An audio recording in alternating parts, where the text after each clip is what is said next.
Good morning and welcome to another great edition of Money Truth Moments. Let me begin by saying apologies for running late a little bit, technical difficulties, but we're here as promised. So thank you for joining us.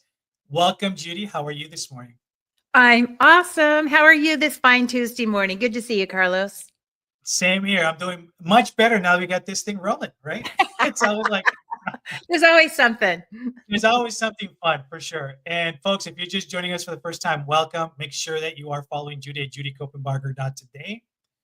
We've been on this series of different things between helping our personal lives, our business community. And today we're going to talk about investments and savings, understanding what compound interest really is. It's like, to me, it's foreign. And I'm sure for a lot of our folks, it's foreign. So what do you say we get started today, Judy? I'm ready. Let's do it. All right. So let's start with the obvious. Like, what is compound interest and why is it so powerful? Oh, because time is your friend. So what compound interest does is it takes, let's say you have $100 and you earn 10% return. That means you have $110, right? After that period of time. Well, compound interest says we're going to take the 100 plus the $10 you earned and now add interest to that, as opposed to simple interest, which says I have $100 and I get 10%. Now you get that $10 added to your $100, but simple interest says year two or period of time two, we're only going to put the interest on the $100 again. We're only going to apply it to the base principal, not to all of the added money that came in. So compound interest is your friend. And that's how almost all the money moves in our society, in our economy. So it's good when you're earning that. We like that compounding. Like it. And I love the explanation, simple and to the point, which Yeah. kind of raises another question for me. And I'm sure a lot of our audiences are thinking about this is why is it important to start investing or saving as early as possible? I know you've talked about this before. Yeah. Time is your friend. Time is your friend. So let's say you have $100 and you get 10% interest. That's a good rate, right? We like that. We like those double digits. See, you have $110. Year two, you earn 10% again on the 110. So we're going to add not $10, we're going to add $11. See how that works? So at the end of year two, you have $121. We like that when we're investing. And that's how almost all of the money moves. As I said, that's how all of the interest is going to go. Now, when we're investing and earning the interest, we like it to be compounding. We think that's a great thing. When we're loaning our money, however, right? I mean, yeah, when when we're borrowing money, loaning money is bond, but when we're borrowing our money, we want to make sure that we know what those rates are because they're also going to compound. And if you've ever had a mortgage, you know this. If you've ever had a car payment, you know it.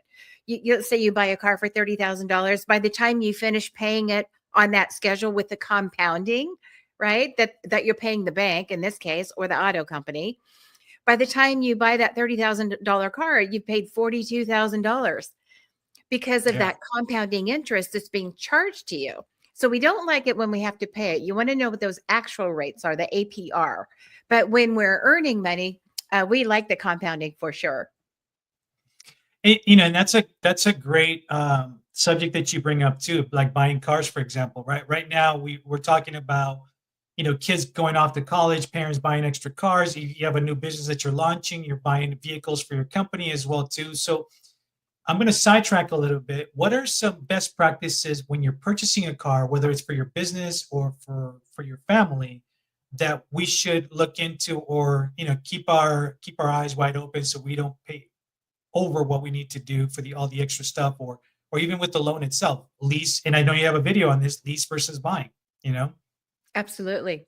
Well, there's a lot of questions in your question. Right. So the first thing is, what is the actual cost? What are your actual numbers for the price of the vehicle, to get that pink slip, get it in your name? But the other things that come with purchasing a car, all those other hidden things, and this is, separate from the investments. Now we're talking about money going out. You want to know, okay, when I buy that car, maybe it's a much newer model than the car I've been driving, if I'm replacing a vehicle. What is that insurance cost going to be to me? right? Because the more recent your vehicle is, the more it's going to cost to repair it, which means your insurance rates are going to go up. And it could be substantial. So you want to know what those are. Here in Southern California, we have had a huge increase in insurances of all types, just a lot of regulation and claims, right? And things that are going on in our state. But the cost of insurance has gone up so high. So even if you have a similar vehicle, you're not buying new, you're buying 1, 2, or 3 years old, if you like to do that, it still might be a significant increase for the model of car that you're looking at. So make sure you know what the insurance cost is going to be. Make sure you know what it's going to cost to operate it, right? If you're going to have repairs, if you're buying an older car or inheriting an older car, what are the costs going to be to maintain it? Sometimes keeping up an old car is more expensive than if you would have made the payments and had something newer that smelled better. Right? So Yeah. you want to know that. You want to know, how often am I going to have to replace the tires? How often am I going to have to change the oil? If I'm going to use a regular dealership, for those regular visits, what should I put into my spending plan or my budget for that? So there's more cost to having a car if you're driving on tolls, if you're going to be parking. If you're in a city where you pay $20, $30, $40 a day to park, what's that kind of cost going to be? It's like, oh, I didn't think about that. And you think about people in the big cities, they'll buy a car, maybe their payment's $1,200, $1,500 a month with all that stuff, tax, insurance, and all those things, repair, registrations. And they forget about the cost of parking a car, which in cities often is by the month, by the week, or by the month, right? That can be as much money as your whole payment. So you want to look into all these things. And if you're a first time buyer, you're just starting out, maybe just out of college, or your first high school car, right? You want to look at all the expenses before you actually jump in. And I'll tell you, the best advice I ever got on all of this, all the training I've had, all the credentials and schooling and all of that, the best advice I got that I love to pass along is what I got from my dad when I was a kid. And I heard it all the way up through my earning years. And it was, Judy, here's the thing. If you're going to make a major purchase, and a car is a major purchase for most people, it's going to be a house, it's going to be any of these big things, right? If you're going to make a major purchase, make sure you can afford twice of what the payment is, because of all those other things that can go wrong, or surprises, things like that. So if you're going to buy a $30,000 car and your payment's going to be, let's say it costs you $1,000 a month for whatever you're financing, you better be able to afford $2,000, so you never have a crunch that makes it hard to pay the $1,000 payment. And I'll tell you, the times in my life, all the way from my teens all the way through, the times in my life where I had that cushion, I had the extra capital, the extra emergency cash, I had all of that ready to go. I did well. The times that I just kind of squeak by, but I really like it, I think I can afford it, it's tight, but we can do it. Those are the times we got ourselves in trouble and ended up using credit cards. So that's great advice. You want to be able to, same thing with a house payment. If you can afford $2,000, you better make sure you can do $4,000, just in case, and put the rest aside. If you don't need it, put it aside. But if you need it, you have it. That's great advice. And I think something that we also forget is a lot of these new cars too are basically run by computers. So, we don't think about the maintenance. All of a sudden you're replacing a tire that's almost like $1,000 a tire, your oil change.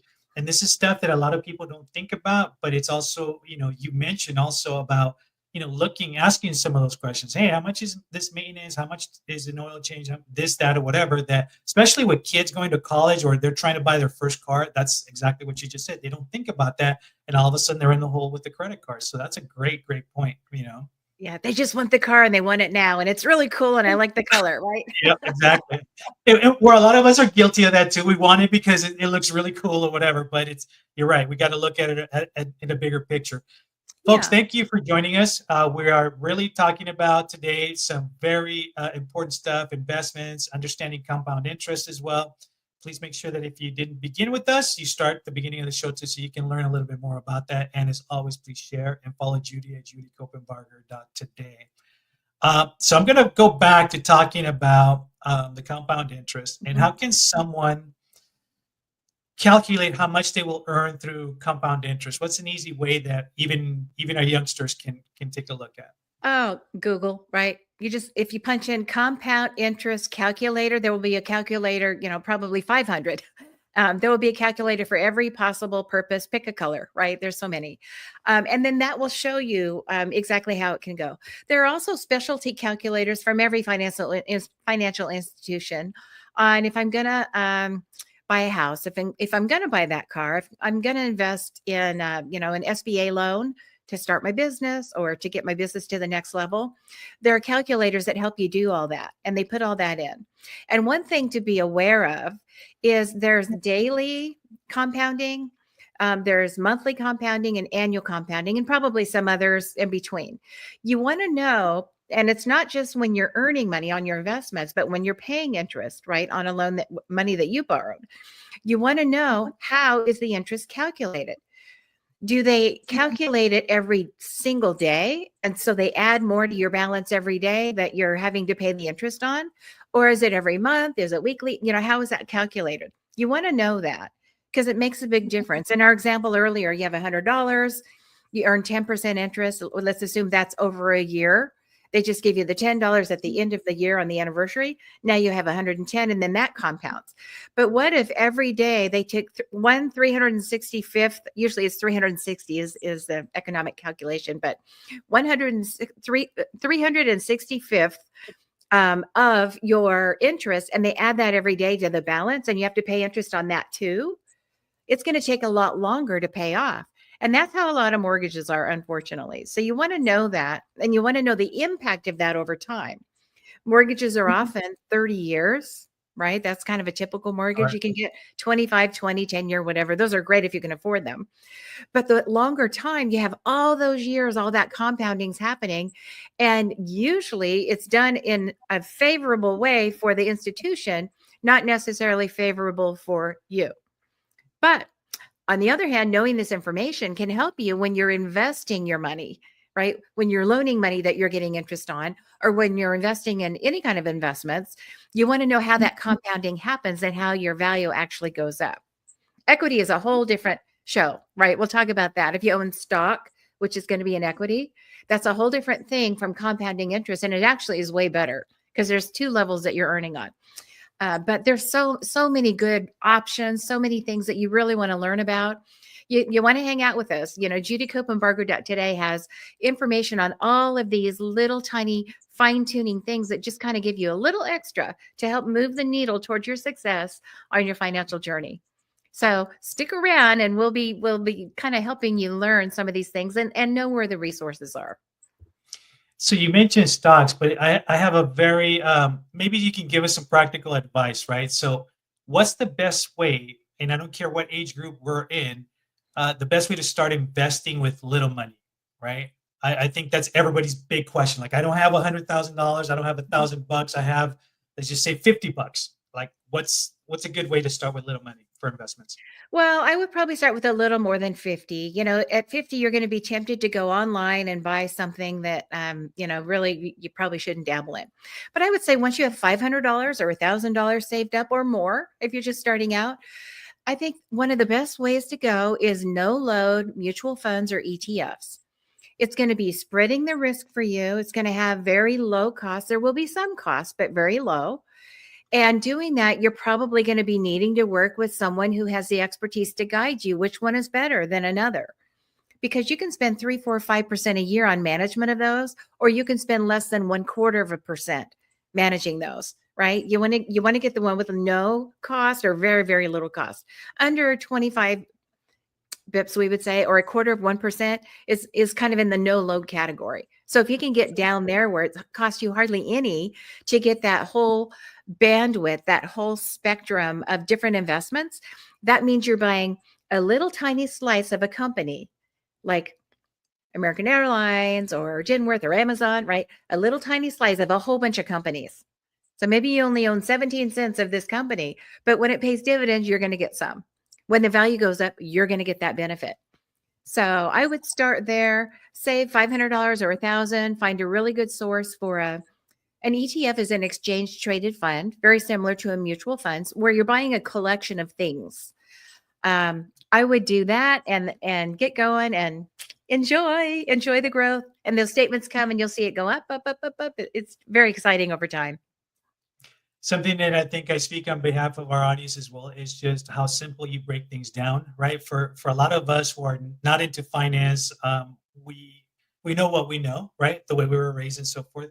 I think it's very helpful for things like this that are just seem very overwhelming. When you talk about compounding interest, and it's like, well, what is that? Like, what do I do? And you're talking about breaking it down. I think it alleviates a lot of that nervousness of really looking into or talking to someone. And you've always been very grateful. I mean, very gracious to explain this to us, like, like we're back in junior high or something, that how we're going to be able to do it. And I think that's very valuable. So we appreciate you doing that always, for sure. Well, thank you for saying that. It's simple, but it's not easy. And if it's not our language, like, it's not what we talk about every day or think about, we'd rather not, la, la, la, la, la. We all have those areas of life I'd rather not, I don't Mhm. feel comfortable. I'm not confident there. But one thing I must say about investments is the temptation is to put money in the bank and leave it there. Our Right. our great grandparents taught our grandparents, that taught our parents, that taught us, save your money, save your money. And we were given piggy banks as kids that save your money. Well, Yeah. for what? That doesn't help us manage it. And so there is a place for cash reserves, and there's a place for emergency money, and there's a place for savings. But savings is going to give you a very low rate of return by design. Banks and credit unions are designed to turn around and invest that money. And so it's kind of like when you go to the bank, you go to one window and they say, put your money here. And so you give them your $100,000 and they say, we're going to give you a whopping, 0.2% return on that. And then you go to the next window to borrow money for your house and they say, we're going to charge you 6%. Well, more than that now, probably. And so the difference is arbitrage, but it's not really for your benefit. That's how the bank makes their money. And it's great because it's available. And we need that liquidity. We need that availability. But when you're investing your money, that's totally different from saving. You should have savings, but money in the bank is not how you are going to create wealth and sustain your life in the future.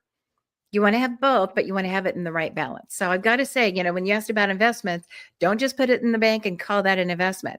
That interest you get is never going to even track inflation. So you're kind of losing over time, right? And that's a whole other concept. We should do a show on that, right? Yeah. Inflation and deflation, kind of the whole big economy, how that works. But we don't want to lose traction. And what that means is you have $100. If I had $100 10 years ago and I have $100 now, the $100 I have now doesn't go as far. It doesn't feel as much as it used to. That's the impact of inflation. So we don't want to have that deflationary, feeling or reality. And when it comes to just saving our money, we want to invest it and let it grow too. So it can outpace all that. Excellent. And folks, it's almost the end of the show, and you know what that means.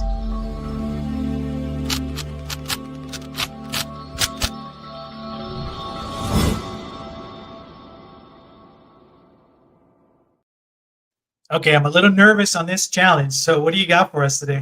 Oh, it's not hard. It's not hard. It's just a little legwork.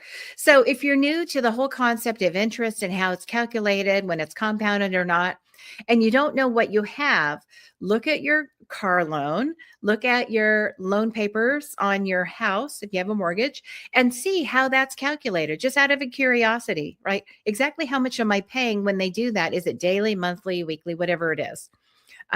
Look at that, know your numbers. That's the first challenge. The next challenge is help someone else in your life learn this concept. Very simple. It's not something top of mind for us every day because we're trying to figure out what are we going to eat, where are we going to go, how are we going to get that right. We're doing our life. But if you really want to do a deep dive and master some of these concepts that make a difference and impact us every day, share this with other folks in your life, young people. If you've got kids, if you've got grandkids, if you've got people that you're mentoring or neighbors, whoever it is, share these concepts with them so they get it too. There's no reason anybody should be financially illiterate in this country, right? We have so much information available. It's just getting the right stuff. There's your challenge. All right, folks, you heard the challenge. Don't forget, we are here every Tuesday morning at 8 a.m. with the replay on Thursdays at 8 p.m. And if you're not following Judy, do so at judycopenbarger.today. And I'm going to leave you guys with a little teaser. So next week, we're going to make a major announcement. So you want to tune in Tuesday at 8 a.m. So stay tuned for that. Any last parting words, Judy? Make it a great week. Oh my goodness, here we are in February already. I can't believe it. This is going to be the best year ever. You've got this. All right, folks. Until next week, take care.